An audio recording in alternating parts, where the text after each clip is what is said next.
Nahanap lang namin yung layas. No? Sabi namin, bakit walang sign? Ayun pala, meron naman pala. Nagyan lang sa labas. Alam niyo po, ang Panginoon parang ganyan din na naglalagay siya ng mga signs. Ang problema, hindi mo lang makita. No? Naalala ko po ng isang training natin na nagkaroon po ako ng panaginip. Hinahanap ng mga tao. Sabihin natin, meron po mga tao na sabihin natin ang pangarap nila level 1, level 2, level 3. Ngayon, nung ikaw ay elementary, siguro ang pangarap mo ay makatapos lang ng elementary. Tapos may pangarap ka rin na one day makakatapos ng high school. Pero kumbaga, elementary muna. May mga dapat unahin. Hindi katulad ng iba, bumibili na ng libro para sa high school. Teka lang, huwag apurado. Darating ka din dyan. Pagkatapos may mga tao po nung natapos na sila ng high school, college naman, o kung ano man ang plano mo, pangarap mo. Pero, isa-isa lang. No? Ngayon po, ang isang bagay po na doon sa panaginip ko, nakita ko po na hinahanap ng mga tao yung kalooban ng Diyos sa kanila. Ang problema, hindi nila makita. No? At dahil sa pag-wonder nila, yung pag-ikot-ikot nila na hinahanap yung plano, yung kalooban, yung lugar nila sa Diyos, dahil sa hindi nila makita ito, sila po'y kinain ng mga parang gagamba. Ang lalaking gagamba, mga tarantulang klase ng gagamba, na nilapa sila. Nakita ko po na ang naramdaman ko po roon sa panaginip ko ay awa. Bakit kasi? Kasi ang kaligtasan po nila, yung safety nila, yung safe sila, ay doon sa kalooban ng Diyos. Ang problema, wala sila doon. Kaya naging open silang kainin, sirain, lamunin.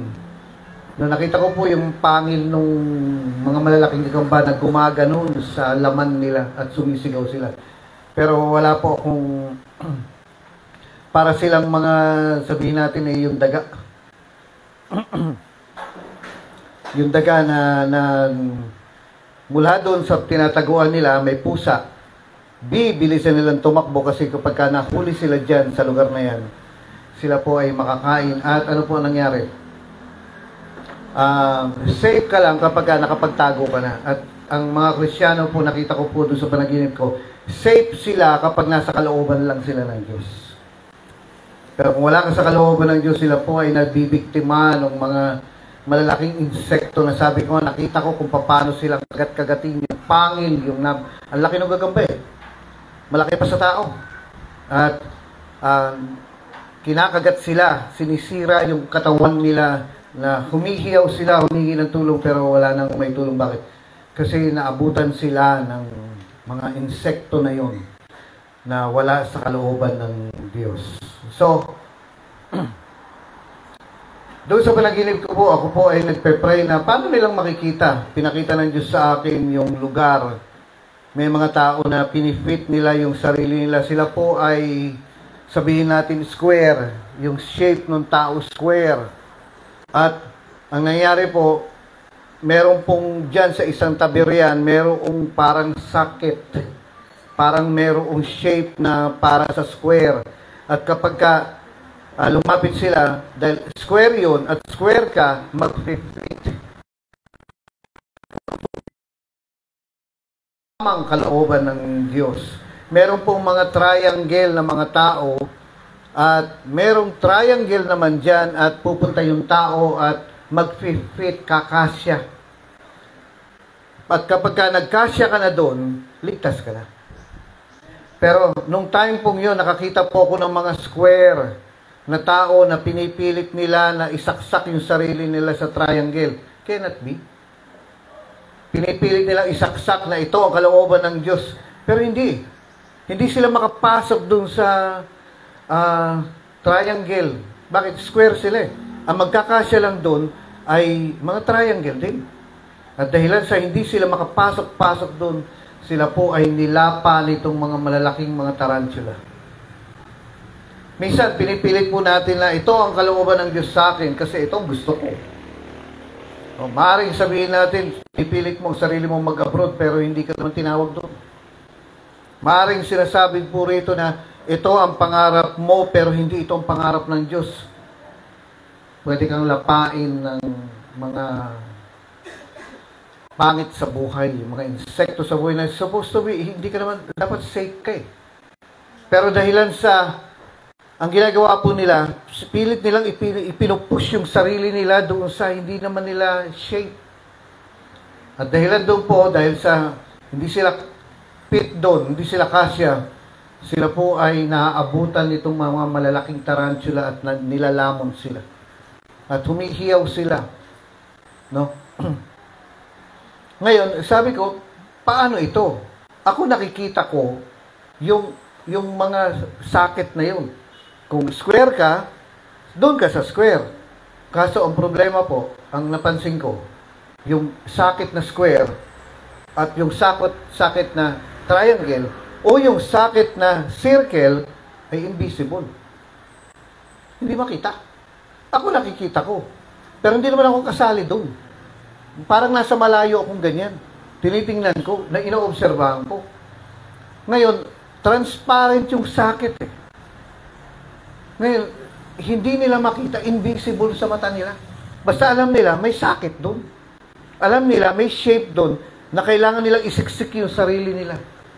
Pero hindi nila makita kung square yun, or triangle yun, or circle yun. Ngayon, doon sa pagpupumilit nila dahil hindi nga nila nakikita, sila po ay nilalapa ng mga monsters ng buhay. Ngayon, nagreklamo po ako sa panaginip ko, nagreklamo ako kay Lord. Ang sabi ko, napaka-unfair. Sabi ko, bakit? Paano sila magkakasya? Hindi nga nila nakikita. Paano nila mahahanap yung kalooban ng Diyos sa kanila? Kung hindi nila makita, unfair. Sabi ko, invisible. Paano nilang makikita yan? Nakarinig po ako ng boses, sabi niya, siya na nagsalita sa iba't ibang wika, pinauunlad niya yung kanyang paningin. Yung katatangs mo, kakapray mo, kakatangs mo, yung shapes na yun, yung mga sakit na yun, sa'yo. Kaya bakit binigay ang tongues kung wala namang kwenta?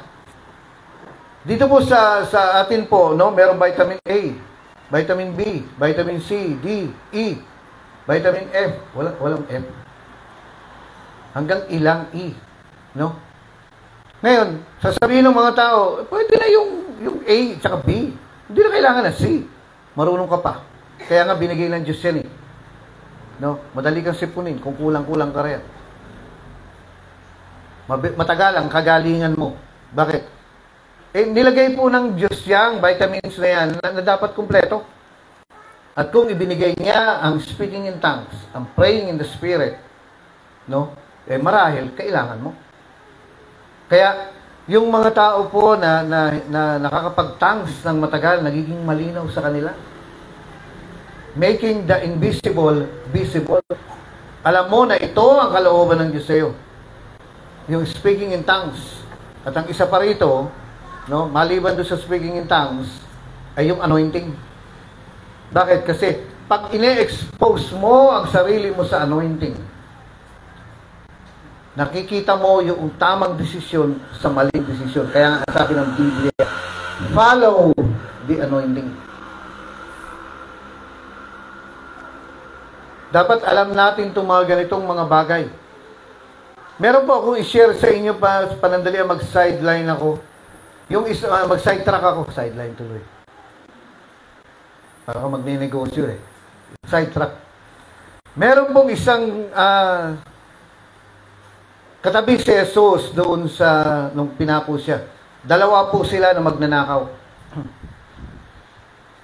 Parehas na magnanakaw ito at nag-research po ako tungkol sa ugali nila sa yung kanilang krimen. Hindi ka basta-basta ipapako kung ikaw ay magnanakaw lang. kailangan makagawa ka ng grabing krimen, grabing kasalanan, brutal na krimen para lulupit.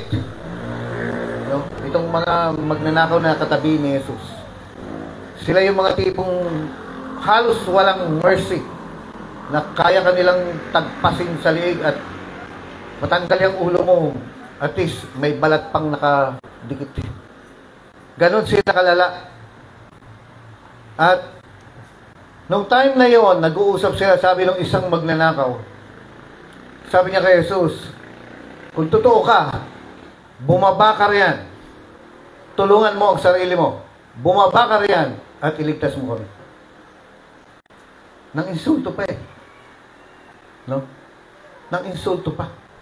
Minsan, may mga tao po na, tingnan ko ako na magagawa ng pagka-born again mo. Ano ba magagawa ng pataas-taas mo ng kamay? O ngayon, taas-taas ka ng kamay, sabi ng isang kasama namin, nahuli siya ng tatay niya kasi nagtataas ng kamay, umiiyak. Sabi niya, ano ginagawa mo riyan? No, yung anak niya.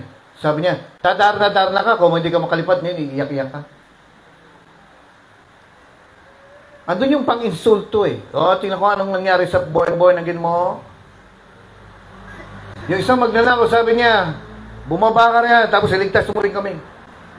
Alam niyo, hindi sumagot si Jesus doon eh. Ang sumagot, yung katabi niyang isang magnanakaw, sabi niya, ang taong ito ay walang ginawang mali. Tayo, dapat lang naparusahan.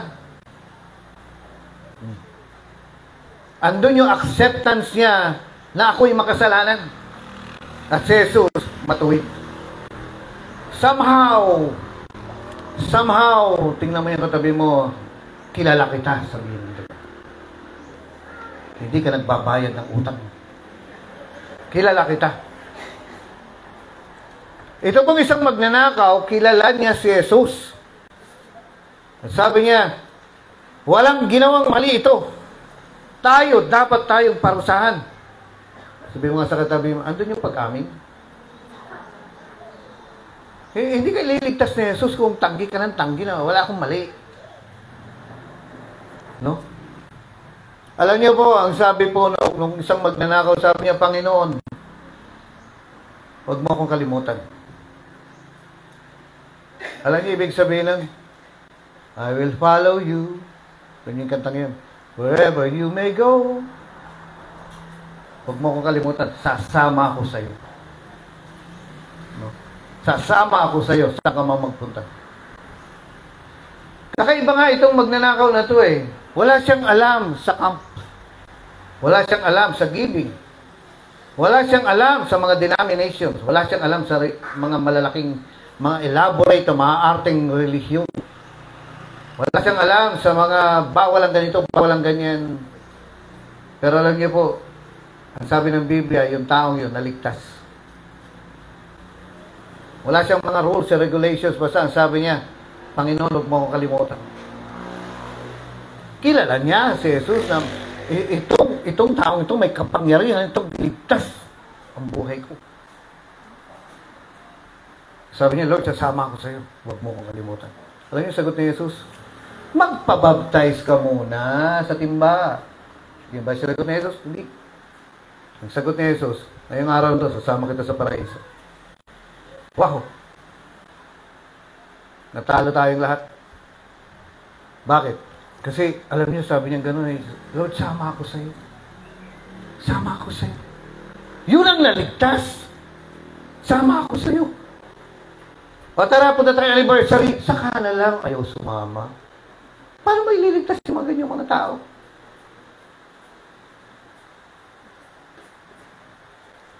Hello? Attend tayo ng church. Next week na lang. O next week. Attend tayo ng church. Next week na lang. Ayaw sumama. Paano mo ililigtas ni Lord? Ayaw mo sumama. Hello?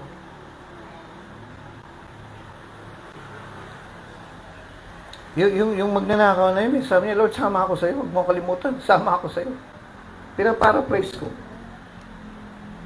Pero yun ang sinasabi niya. Huwag mo kalimutan. Sabi ni Jesus, ngayong araw na ito, sasama kita.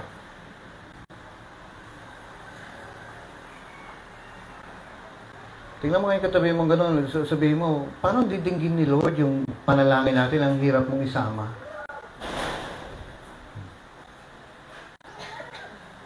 Ay, wala akong alam sa inyo, ha? Excuse me. Wala akong kilala sa inyo. Napakahirap yayain kaya ipako pa sa krus. Kagabi po,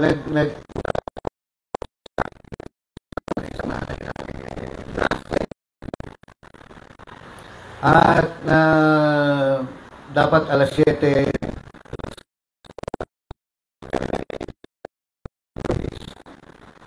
so sabi ko wala pa akong tulog, hindi pa ako natulog. Ayun, ang problema ko mga bandang alauna bahay kasi 2 hours ang bahay. So, kailangan ko makatulog. Tapos magigising ako ng mga alas 4, 1 hour na bihis, preparation. Pagkatapos nun, 2 oras na biyahe. Kasi sa Manila, matraffic. So, ano ba nangyari? Ano nangyari? Na-late akong gumising. At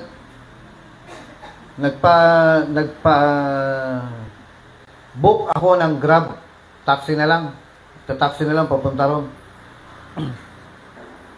Eh, ang problema, ang tagal. Kasi nga, rush hour, ang daming kumukuha ng mga taxi. Eh, nagpe-pray ako. Sabi kong gano'n, Lord, kailangan ko makarating doon. Ngayon, sa kabutihan ni Lord, merong pumayag na nasabi kong nagulat ako. Sabi ko, pumayag. So ngayon, pagsakay ko, andun ba yung antok na antok ka? Yung radyo niya, lakas-lakas. Sabi ko, Manong, pakinaan niyo po yung radyo. Tapos pakigising niyo na lang po ako pag malapit na. Sabi niya, gusto mong patayin yung radyo? Sabi ko, hindi naman po.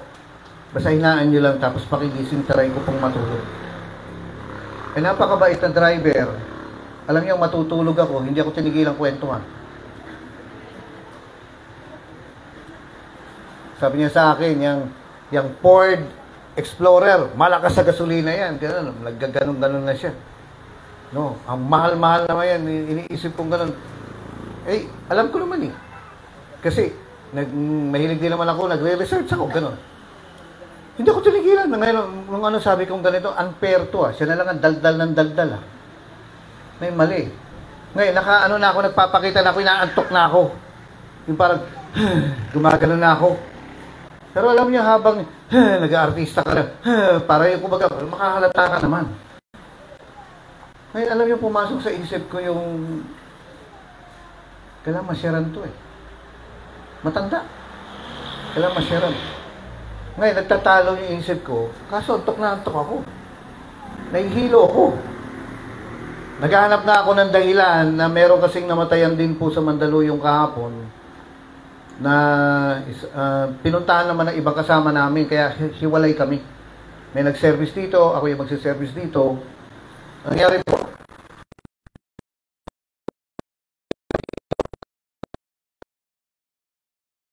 eto pa, so gusto kong matulog. Pero alam niyo, habang nakapikit akong ganyan, yung sandalan, halos pahiga na eh.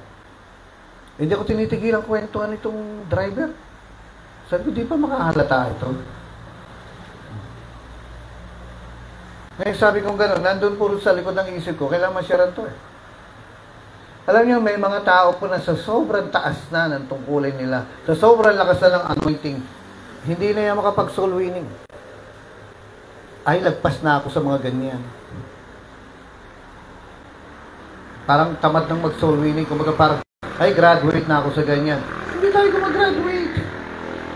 Si Jesus, may time para sa 12,000, may time para sa 5,000, pero may time para sa isang kaluluwa. Hindi, huwag masyadong mataas ang tingin sa sarili na hindi na makapag-soul winning. Eh, sabi kong gano'n, no, sige. Ngayon sabi ko, ano kaya magandang approach dito sa Ilonggo? Ayan. Eh, pinasok ko na ngayon yung kwento. Sabi ko sa kanya, ang traffic naman po. magse-service pa kami sa Patay. Sabi niya, sa Patay pala kayo pupunta. Opo, magse-service kami sa Patay. Ayan. At nagkwento-kwento ako ngayon. Alam niyo, naghahanap ako yung saan ko pwedeng ipasok yung gospel eh. Ngayon, ito po yung pinaka-ending ng usapan namin.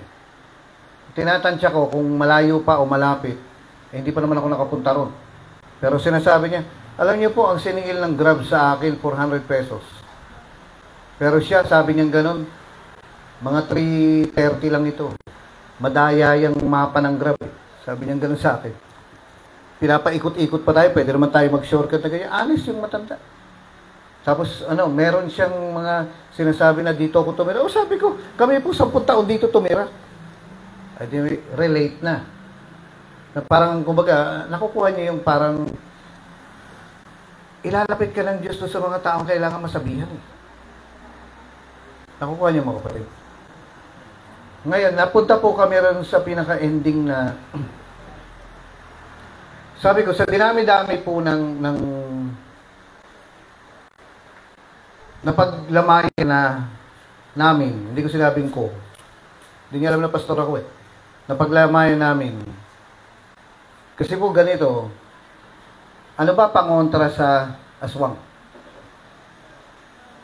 Anong katabi mo? Ano ang pangontra sa aswang?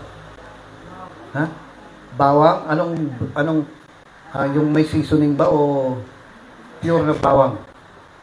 Paano nung nagmahal ang bawang, saan tayo kukuha ng pangontra? Asin na lang.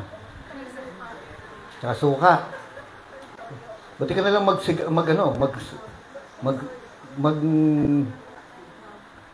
Okay, ngayon, sabi ko, ang pangontra sa napunta kami doon eh.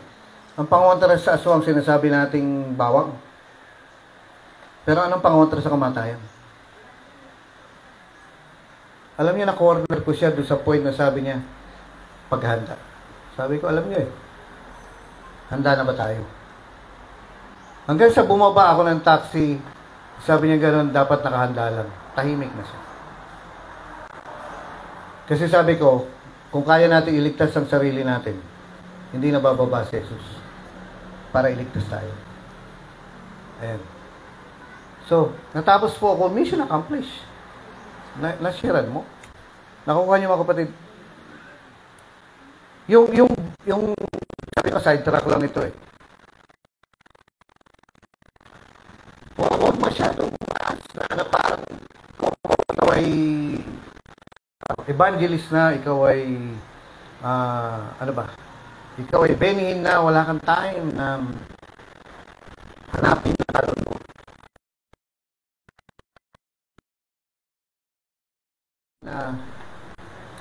Ikaw lang ang pakikinggan. Di siya makikinig yan sa mga kapatid nila, sa mga nanay nila, di makikinig yan. May mga tao po na hindi makikinig sa mag-anak. Samantahin mo. Kaya huwag mo ipagdamot ang sarili mo. So sabi ko, sidetrack ito. No? Pero alam niyo, iniisip ko, what if kung hindi ka sumunod? At iniisip mong pagod ako, nahihilo ako, no? Buntis ako, gutom ako, busy ako, kagalit ako. Hindi. Gawin mo yung available yung sarili mo. Bakit kasi? Magbigay ka ng dahilan sa Diyos na pagpalain ka. Kasi may mga tao po na hindi pakikinggan ng iba kundi ikaw lang. At dapat ready ka sa bagay na yun. Okay, bago tayo nag-sidetrack, ano na ba yung sinasabi ko? Ha? Kung? Ang hirap mong isama. Alam niyo ba yung Sabi ko nga. Sabi pala ng Bible. Sabi niya, Lord, kung makalimutan, sama mo ako. Sasama ako. At sumagot po siya, sabi niya, ngayong araw na ito, isasama kita. So, sabi mo sa katabi mo, huwag mahirap yayain sa church. Alam niyo ba, pagka sinabi kasi natin kaligtasan, para akala mo sa impyerno ka liligtas, hindi. Ang ibig sabihin ng kaligtasan, Yung word na salvation, no, dito sa Timothy, salvation, sa Tagalog kaligtasan, ito po ay ginagamit hindi lang kapag ikaw ay mamamatay na. Ang word na salvation doon ay sinasabi na yung kaligtasan mo sa utang. Kaligtasan mo sa pangit na buhay. Kaligtasan mo sa kapamakan. Habang buhay ka, pakikinabangan mo ng kaligtasan na yan. At si Jesus, tagapagligtas natin sa utang. Si Jesus, tagapagligtas natin sa sakit. Pero kung ang hirap mo namang yayain, paano ka niya ililigtas?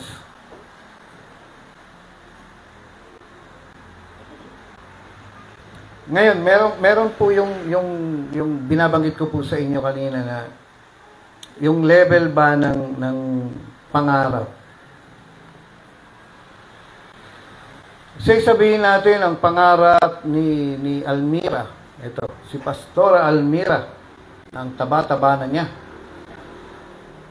Nung tayo nagkita, ikaw ay chubby, pero ngayon ikaw ay chubby-chubby.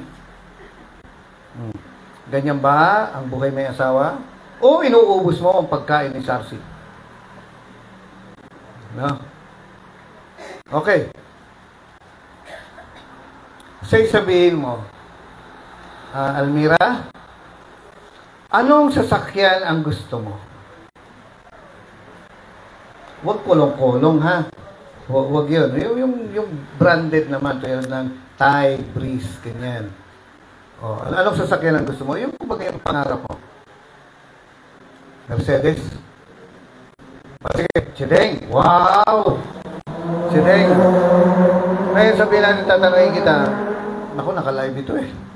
Dapat to private eh. Magkano ang amount na gusto mo na support ni Lord sa'yo? Monthly. Siyempre, nagpe-prepare ka na para sa baby. No? Hindi naman pwedeng si Sarah siyang buntis. Magkano ang amount na gusto mo na support sa'yo ni Lord monthly? 500,000. Sige, pagbigyan natin. Libre lang ang mangarap. Okay. So, 500,000. Alam mo ba, Almira, okay, na-example kita. Never na never mong makukuha yan kapag nasa labas ka ng kalooban ng Diyos. Never na never mong makukuha yung mga ganyan kapag ikaw ay nasa labas ng will ni Lord. Bakit? Sa kanyang presensya may kalayaan. Anong ibig sabihin ng kalayaan? May kalayaan, dumadaloy ang pagpapala. Oh. Sa presensya mo, di ba? Ano ba yung kantang yun? May kagalakan, malayang dumaloy. Hindi yung kumbaga, Kristyano, lagi na lang aburido. Lagi na lang may problema, nakakunot ang noo. Mukhang matanda na. Bakit? Wala ka sa kalooban ng Diyos. Kasi sa kalooban ng Diyos, doon dadaloy ang kalayaan. Kalayaan ng pagpapala. Kalayaan ng kapayapaan. Ano pa?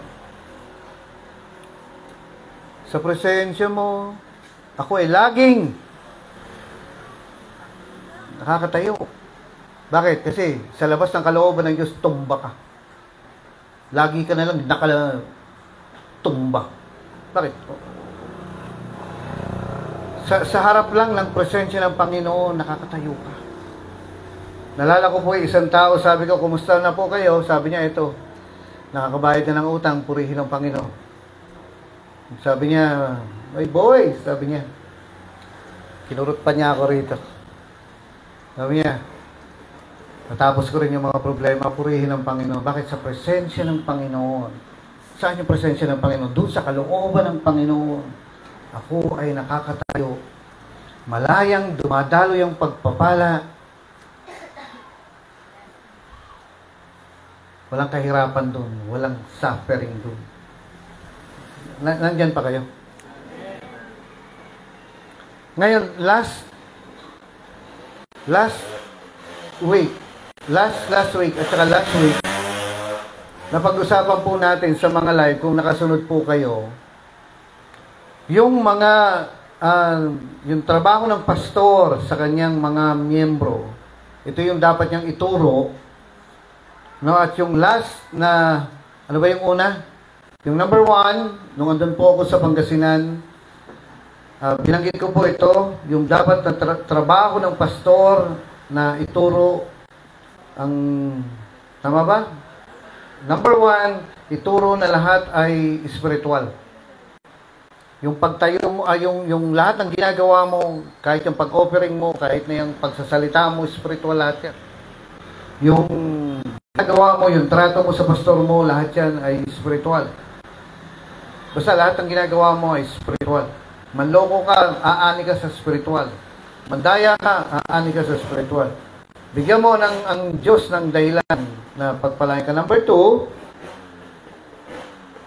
dapat matutunan ng mga Kristiyano yung pamamaraan ng Diyos. Sa mga unbelievers po, kapag ka merong nakyutan sa baby mo, ang sinasabi nila ay, puwerang usog. Di ba? Puwerang usog, tapos nagpapalaway. O, lawayan mo ko. Puro ganyan. Pero sa atin, hindi na tayo naniniwala doon. Bakit kasi? Merong mas makapangyarihan kaysa sa laway mo. Laway mo. Laway yan. Kasi baka mausog sa pagkakaan ng Jesus. Sa Mindoro, no, ako po ay born again. 17 anyos ako noon. Pagtao sa Mindoro kasi merong isa po na albularyo. Matay yung albularyo ito. Born again daw na albularyo. Sabi ko, paano naging born again na albularyo? Sabi niya, nagkita kami, 7 anos ako, naging ko siguro mga 2 buwan pa lang ako Christian. Pero init ko kay Lord. Kumbaga, matapang ako sa Panginoon. Ang kwento niya, ang sinasabi niya, wala namang mali sa ginagawa ko na nanggagamot ako. Nakakatulong pa nga ako sa kapwa eh. Yan ang sinasabi niya. Sabi niya, kung gusto mong maligtas ang iyong kaluluwa, magsimba ka. Katabing bahay lang niya yung simbahan. Pero kung gusto mo ng kagalingan, dito ka. Alam niyo, tuwing umaga, ang haba ng pila na nagpapagamot sa albularyo eh. Pagkatapos niya manggamot, sisimba na siya. Oh. Ngayon, ang problema po sa pagiging albularyo po ay kahit na ikaw ay babaero, lasinggero, pwede kang manggamot sa pangalan ng Diyos. Kahit na madumi ang buhay mo, ikaw ay pwedeng manggamot sa pangalan ng Diyos. Pero alam niyo, nakalagay dito, sabi ng Biblia, no? Nanggamot kami sa pangalan mo ah. Sabi ng mga tao, sabi ni Jesus, di ko kayo kilala. Ang pamamaraan po ng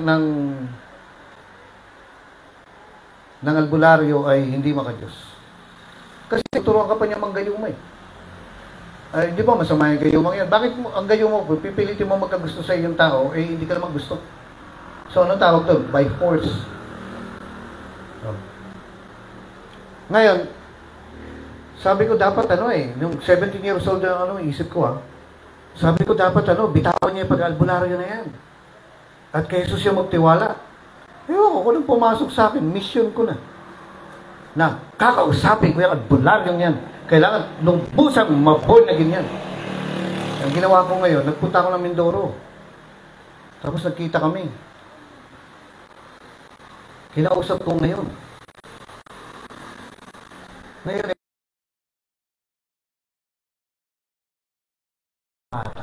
yung nabali yung dito. Ngayon, sabi niya, saan dyan ang bali? Sabi niya sa akin, buhay. Sabi niya sa akin, matanda na. Mamatay na yan eh. Ako, 17 years old. Sabi niya, buhay? Saan ang bali riyan? Sabi ko, di ko po alam. Sabi niya, ganito yan. Kumuha ng dahon ng saging. Nagsulat ng orasyon. Cesario, ganun, Elmira, ganyan, Flames. Sinulat niya rin yung orasyon sa maliit lang na kasi laki lang ng pera, na papel. Pagkatapos nilagyan niya ng langis dito, tinampal niya yung dahon ng saging. Hinila niyang gano'n, no? Sabi niya, kung saan titigil. Pero may orasyon yung papel. Ay, yung dahon. Tigil talaga, sabi niya, hilahin mo. Ginawa ko, hinila ko. Ayaw talaga umandar.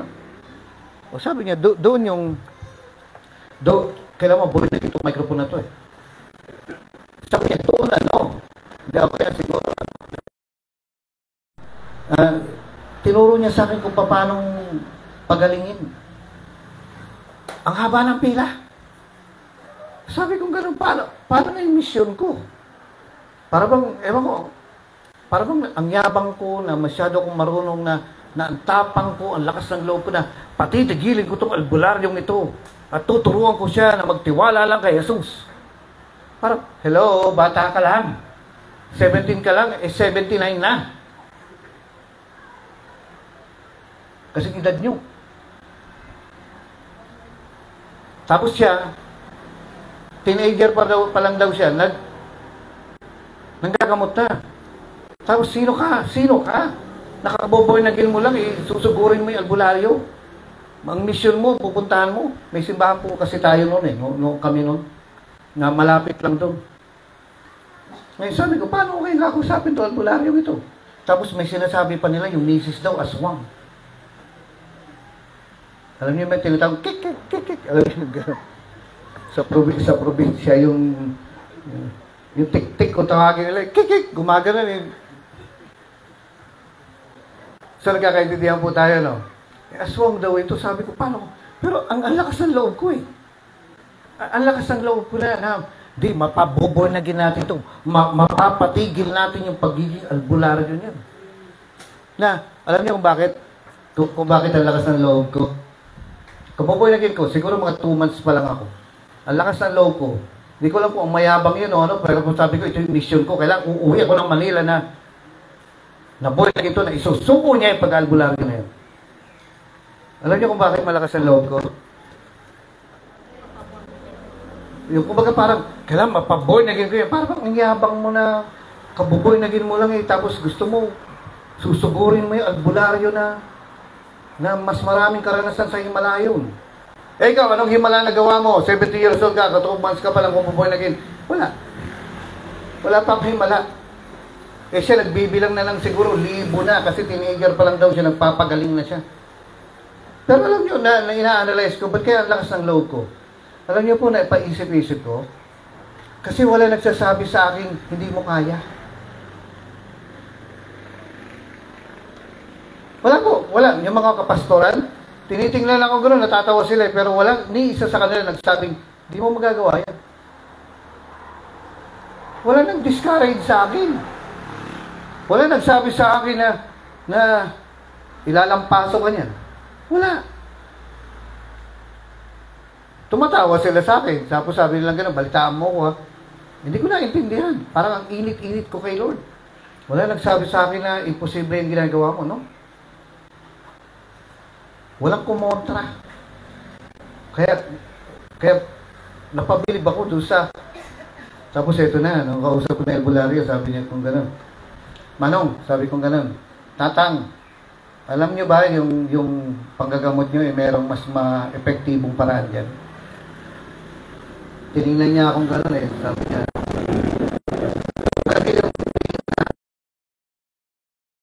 yung gano'n, yung mga parang pagganyan. Tinignan niya ako, sabi niya gano'n eh, ano yun? Nangahamon eh. Sabi ko, merong isang orasyon po sa Biblia na hindi nyo na kailangan ng maraming orasyon. Isa lang. Makakapagpagaling kayo.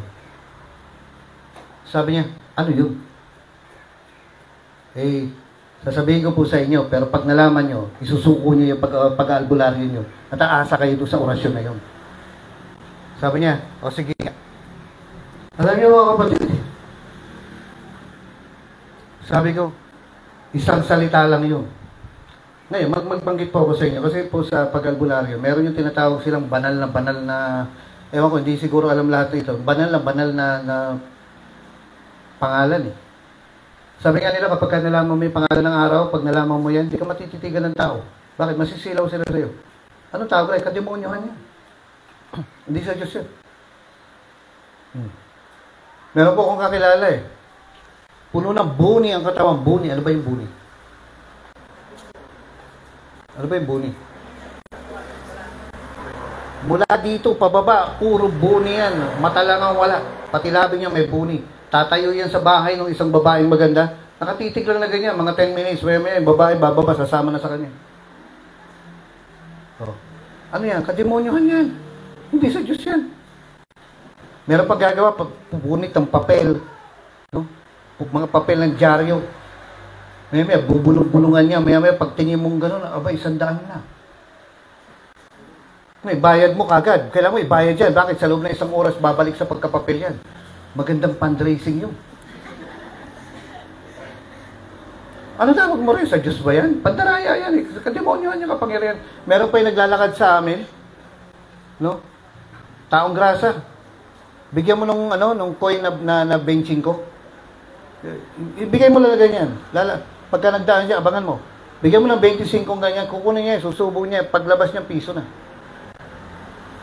Sabi namin, yung papel na, sabihin natin, meron kasi nung unang panahon, yung 2 piso lang eh. Na papel.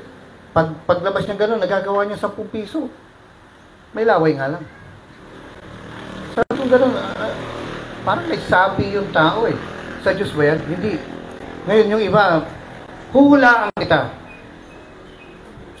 Hulaan kita, brother, sister, hulaan kita. Gagamit ako ng baraha. Malalaman ko kung ilang asawa mo ang mamamatay. Iniisip ko, ang Diyos ba nakikipaglaro ng baraha? Gumagamit ba ang Diyos ng baraha? Hindi. Bakit? Hindi sa Diyos yan eh. Ngayon, papaising ko po yung kwento. Meron kasi yung sinasabi sila na kung tawagin nila, awewe. Bulgar ko na lang. Yung po yung AEOO. Iba-ibang gamit nila, ganito. Yung ano daw yan, may kapangyarihan daw yan. Okay. So iba-ibang tao po ito. Ngayon tinatanong niya, ano nga yung orasyon na yun? Sabi ko, pangalan po yun. Sabi niya, anong pangalan? Sabi ko, pangalang Jesus. Sapat na yan para makapagpagaling kayo, makapagpalayas kayo ng masamang espiritu, makapagpagaling kayo ng kinukulang, kinakapre, nilalamang lupa at nilalamang loob. Aalis lahat yan. Alam niyo yung paiksing ko po yung kwento. Alam niyo ba yung puno ng saging, yung puso niya? Ano yung sa pelikula, yung gagalong ka, tapos pag yung time ng pamumulaklak, tapos nakaganyan ka, tapos pagbagsak sa'yo, langka pala.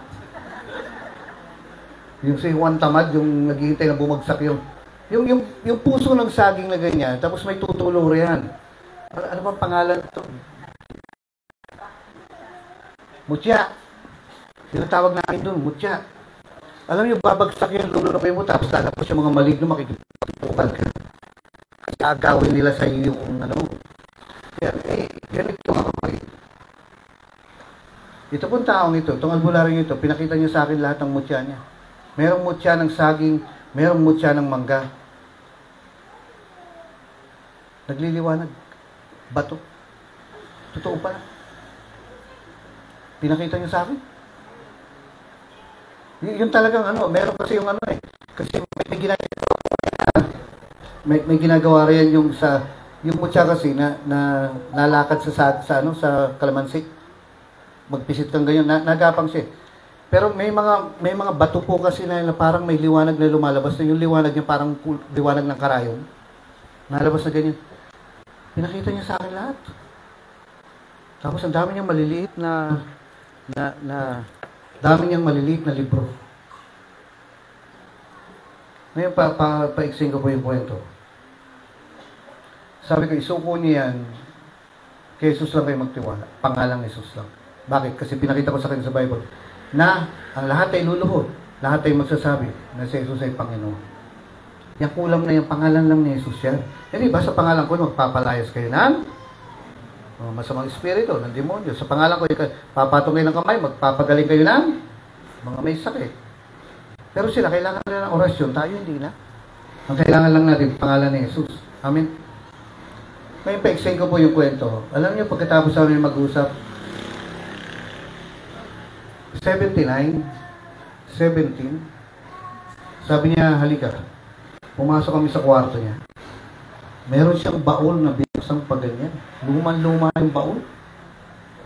Parang panahon pa ng Kastila. Doon ko nakita, pinakita niya sa akin yung mga mutya. Madami siyang mutya. Iba ang itsura talaga. Makikita mo yung peke. Kasi may mga alam po akong ganyan na peke. At iba kasi yung mga medalyon niya, yung mga, meron po yung medalyon na yung triangle na may mata, ganun. Meron kasi yung peking ganyan sa, pati yung mga librong maliliit. Pinakita niya sa akin lahat, sabi niya, iuwi mo na. Ginigipap niya sa akin, binibigay niya sa akin. 79, 17. Sabi niya, kumuha ka na, uwi mo na. Nakuha niya mga kapatid. Ngayon, ano nangyari? Sinuko ba niya o hindi? Pinapauwi na nga eh. Pinapauwi na niya.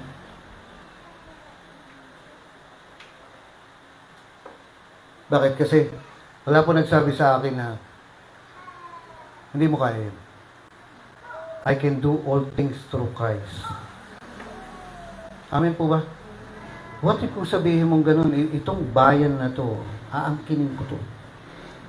Magdadala ako muna, magsosolving ako ito, marami akong makukuha. Huwag na huwag kayong makikinig na magsasabi sa inyo, ay, hindi mo kaya yan. What if kung sabihin mo na, nakukuha niya mga kapatid. Ngayon, yung matandang yun, siyempre, patay na. What if kung sabihin mo yung baryo na yan, yung barangay na yan, yung syudad na yan, aangkinin mo, sasabihin mo, kukunin ko ang bayan na to at ilalapit ko sa Panginoon. Andiyan pa kayo? Kasi, yung number 2 po, turuan mo ang pamamaraan. Ituro mo ang pamamaraan ng Diyos. Number 3, sino nakakaalala? No? Number 3, ano yung number 1? Turo mo na lahat ay spiritual. Number 2, turo mo ang pamamaraan. Number 3, wala, nakalimutan na. O hindi nanood.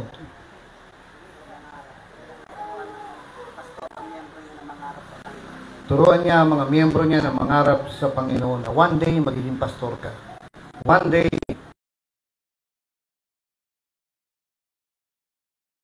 No? Ngayon, yung number 4, yung alisin mo sa pagkamanok ang mga miyembro mo at gawin mo silang agila. Ayan. Nalala ko dati, may worker kami at lagi na lang ulam ng mga worker ay ulo. May mga tao pong magaling kumain ng ulo ng manok. Ulo. At saka yung Adidas.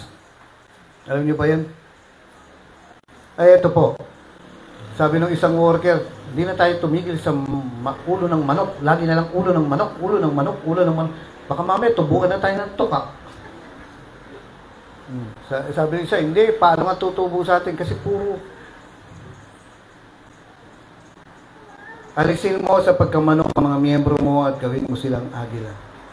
Hindi ko na po babalikan nyo kasi naituro naman po. Nabanggit ko po last time na ang mga agila po, hindi naman tumitingalayan eh. Bakit? Kasi sila yung nasa taas eh. Wala naman nadagit sa kanila eh. Hindi katulad po ng mga, alam niyo po ba kahit na yung fox. Nakita ko to, deer. Ano ba yung deer? Usa. Nagdadagit ng, nakukuha ng agila. Sa laki ng, sa lakas nila. Yung fox, yung aso, asong gubat, nakukuha nila eh. Sa lakas nila. Alam niyo mga kapatid, wala namang ano eh, hindi naman natin alayin na baka mayroong mandagit sa kanila. Wala. Bakit? Kasi sila na ang pinakamataas eh. Pero may dadagdag po ako ngayon na ni-ready ko po. Minsan, lilipad sila sa mga puno, dadaan silang ganyan. Ngayon, may mga nakikisakay. Minsan makikita mo yung squirrel, nakasakay sa likod ng agila. Alam niyo, agila walang pakialam. Hindi mo sa katabi mo, kahit anong problema bigay mo sa akin, di ako apektado. Palibasa, mukhang squirrel ka. Hindi ako maapektuhan rin sa mga mga pabigat mo. Minsan nakikisakay po sila. Yung mga makikita mo to sa sa National Geographic Nakikisakay, walang pakialam yung agila. Ang nakita ko po, yung actual na nakita ko, yung dyan, yung nasa probinsya ko noon. Minsan, meron pong nangaharas. Ano yung sabi nangaharas? Nanggugulo. No, nangiinis, nangaasar. May isa pong ibon na nangiinis, nangaasar sa agila. Ito po yung tinatawag nating uwak. No? Yung mga uwak kasi rito maliliit pero sa ibang bansa malalaki yung mga uwak na yan. At minsan, ang gagawin po nila, nakikipagdagitan sila. Ito yung agila, manggagaling sila sa ilalim, talagang makikipag-inisan niya. Minsan, sumasakay pa sila dito ng agila. Tapos, ang gagawin ng uwak, tutuka-tukain yung... Subukan mong, gumanon ka na sa katabi mo. No? Gumanon ka, yan. Makbay ka. Babae sa babae, lalaki sa lalaki, maliban lang kung kamag-anak mo yan. Ha? At habang nakikinig yan, ganon-ganon yung murito niya. Ganon-ganon yung babae sa babae, lalaki sa lalaki, malibang. Maya, susuntokin ka eh. Bakit? Yung ganon na siya ng uwak. Ano na yun? Hindi yung pakikilaman yung magsawa ka. No? Hindi, yung uwak naman, malalaki ang uwak sa ibang bansa. Dito kasi maliliit. Sige, luloko-lokohin niya, agilang ganyan. Lilipad siya ganyan, Aangat na yan. Aangat yan. Sige pa, aangat na yan. Hanggang sa mamaya, makarating na siya doon. Sige, wala nang hangin doon. Pero yung agila, umaakyat pa. Hanggang sa mamaya, yung uwak, nahimatay na. Bakit? Kasi wala na oxygen. Hindi niya kaya. Pero yung agila, tuloy-tuloy lang siya. Ganun ang gusto ng Diyos, tayong mga pastor. Gawin natin ganun ang mga miyembro natin. Hindi pag may problema, ay pastor, matayaksan. Mamamatay na ata ako. Ay pastor, hindi ko na alam gagawin ko na. Kumang dyan. Yung parang hysterical ka na nandiyan pa kayo? Yung mga manok kasi, ano nga ba yung pinag-aaralan? Ang mga manok ay para sa kaserola. Samantalang ang mga agila, para sa akin. At hindi mo makukuha yung pangarap mong yun kung nasa baba ka lang. Yung pangarap mong yan, hindi ba masyadong mataas? Kung wala magsasabi sa iyo na mali ka, huwag ka maniniwala. Nandiyan pa kayo? Papakita ko sa inyo sa Bible kung nasan yan na mangarap ka ng mas mataas. Para hindi ka maabot ng problema, taasan mo pa.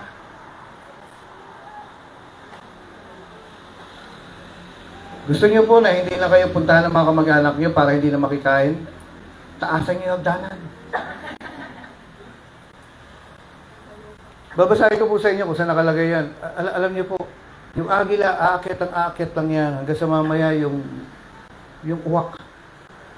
Yung mga nang-iinis. Yung kahirapan, yung sakit, yung problema. Nalaglag na.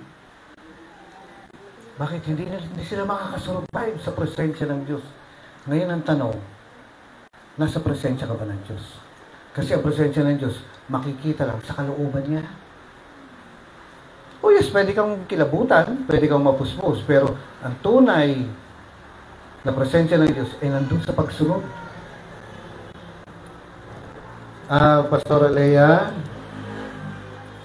Pastora Leia, where are you? Wow!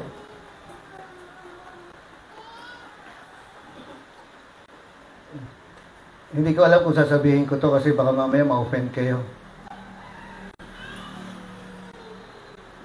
Every altar calling.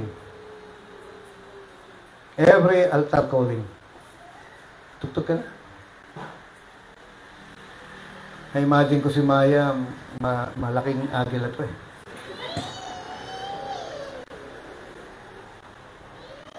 Yung Jesus kay buti mo. Every altar calling na ginagawa po ng mga pastor sa atin, altar calling na maging agila ka. Minsan sasabihin po nung pastor, no? Anong pangalan mo? Anong pangalan mo, bro? Philip Morris. Okay. Every altar calling, tatawagin ka ni Pastor Leia. Taga saan ang simbahan? Sampalo. Under ka ni Michelle. Every altar calling, ganito eh. Kasi,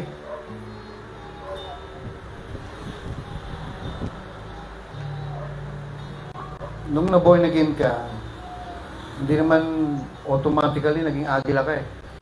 Ang thinking mo, manok pa rin. Ang pangarap mo, manok pa rin.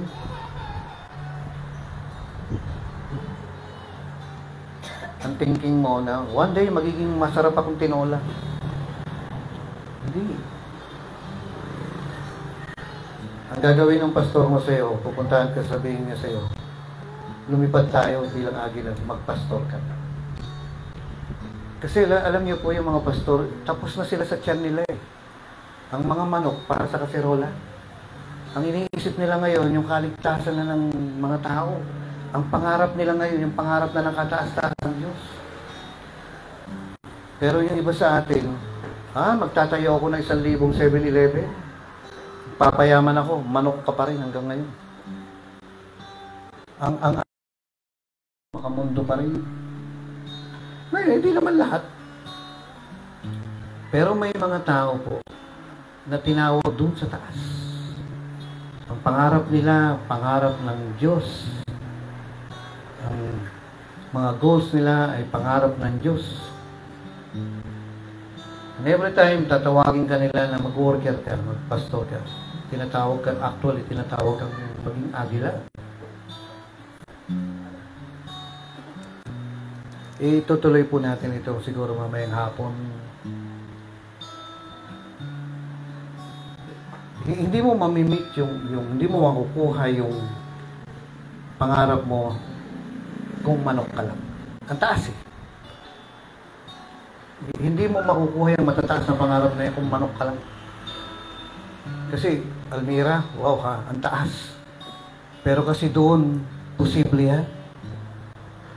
Pagka nandun ka sa perfectong kalooban ng Diyos, ask anything in my name and I will give it to you.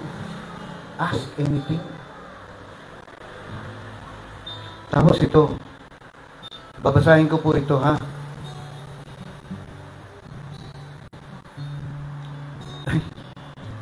Huwag naman kayong parang makengko yan. Kasi sabi niya, gusto niya, 500,000 a month. Taas na pa. Maraming Jollibee yun. Yan ang kaya mong hilingin.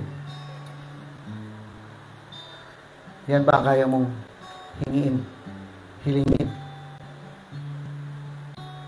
Okay. Sister, anong kaya mong isipin? Kano matatanggap mo? Ayoko naman pumunta tayo sa puro pera, no? Parang mukhang pera tayo, no? Ang pinag-usapan po natin, ano yung kaya mong hilingin?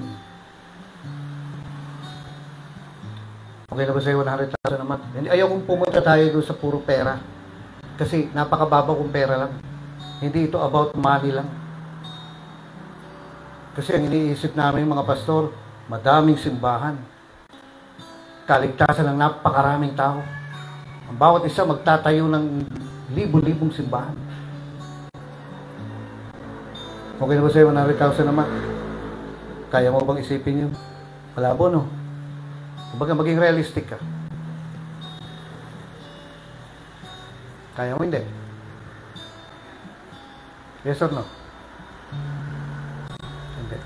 Okay, naging realistic lang si sister. Alam nyo ba, nakalagay dito, parang ganito. Ano ba kaya ng Panginoon? Kasi, ang isang bagay na iaangat ng Panginoon sa iyo, bilang agila ay yung pangarap mo. Aalisin ka niya doon sa pangarap ng manok na puro pagkain na lang, puro kamunduhan na lang, puro career mo na lang, puro ka na lang, kumbaga yung worldly accomplishments na lang. No, sabi niya gano'n, mag-ipon kayo ng kayamanan sa langit. Taasan natin. Kasi ito po, basahin ko ha, Ephesians chapter 3, verse 20. No? Ephesians chapter 3, verse 20. Ito ang tawag ng pagiging agila. Ang sabi niya, sa Diyos na makakagawa ng higit pa kaysa lahat ng maaari nating hilingin. Kung kaya mong hilingin, kaya ng Diyos. Ano kaya ng Diyos? Kung kaya mong hilingin, ang kaya ng Diyos, yung higit pa riyan sa kaya mong hilingin. Ngayon ito, sa pamagitan, atras pa ako, sa Diyos na makakagawa ng higit pa kaysa lahat ng maaari nating hilingin at isipin. Kung kaya mong isipin, kaya ibigay ng Diyos. Pero hindi mo magagawa yan bilang manok. Kailangan maging agila ka. Kailangan itaas ng Diyos yung pananaw mo. Hindi kaya ng Diyos to eh. Magtatayo ka ng maraming simbahan, magkakaroon ka ng ganong kalahating milyon. Eh, as long as manok ka, hindi mo makakuha yan. Pero pagka utak agila ka na, kaya na ng Panginoon. Kaya ko itong isipin na kaya ko na itong hilingin. Totoo na to kasi nga, alam mo kaya ng Diyos. Sa Diyos na makakagawa ng higit pa kaysa lahat nating hilingin at isipin. Kaya mo bang hilingin yun? Kaya ng Diyos. Kung di mo kaya hilingin, andun ka lang sa bunga. Kaya mo bang isipin yun?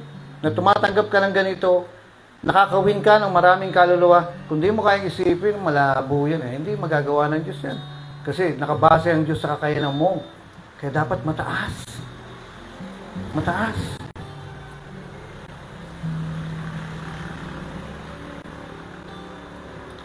Start tayo sa simpleng pangarap. Lord, yung pamilya ko, ilapit ko sa iyo. Lord, yung pamilya ko, mabuhay na lahat. Na buong, as for me and my family, we will serve the Lord. Start tayo sa iyo. Jesus, kay buti mo.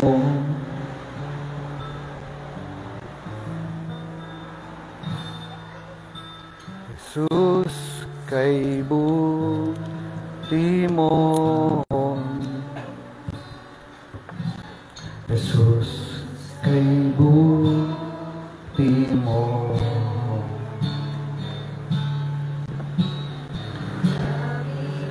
Tapat sa iyong mga pangako.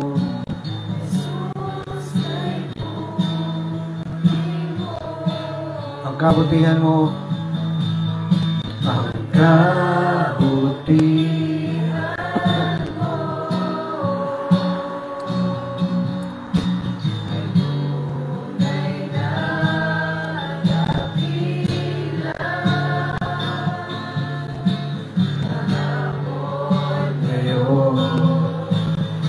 Kailan pamahal pag-ibig mo, Jesus, walang hanggan. Jesus, kay buti mo. Jesus, kay buti mo.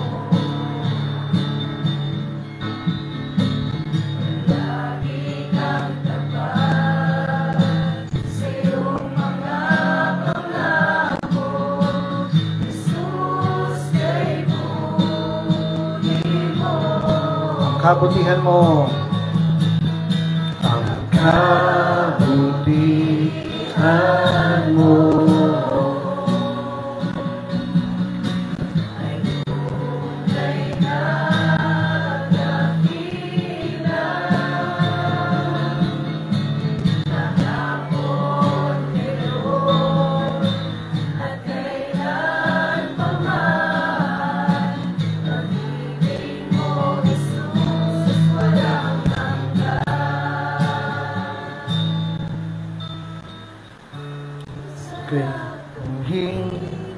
pag-ibig mo. Sarap mamalagi sa presensya mo. Ang pangalan mo, Banal, Diyos ay tunay na. Walang kapantahan.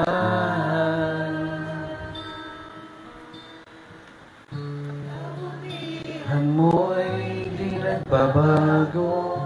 Damang-dama ng puso ko. Ang pangalan mo, Banal, Diyos ay tunay na. Walang kapantahan. Kay buti mo. Ay, okay, sabi niya gano'n, yung matataas pong pangarap na sinasabi po ng Diyos ay wala kayong magagawa kung hiwalay kayo sa akin. Yan po sinasabi ng Biblia. Hindi mo maabot yung mga bagay na yan kung hiwalay ka sa akin. No? Simulan po natin doon sa pamilya natin. Start tayong mangarap para doon sa pamilya natin. At hayaan natin i-reveal ni Lord yung mga next steps na ito. No? Sige po sa Facebook, ako sabi ko po yung mga dito po sa Quezon. So, babay na po. Ituloy na lang po namin mamaya. God bless you. I-cut muna natin yun sa Facebook.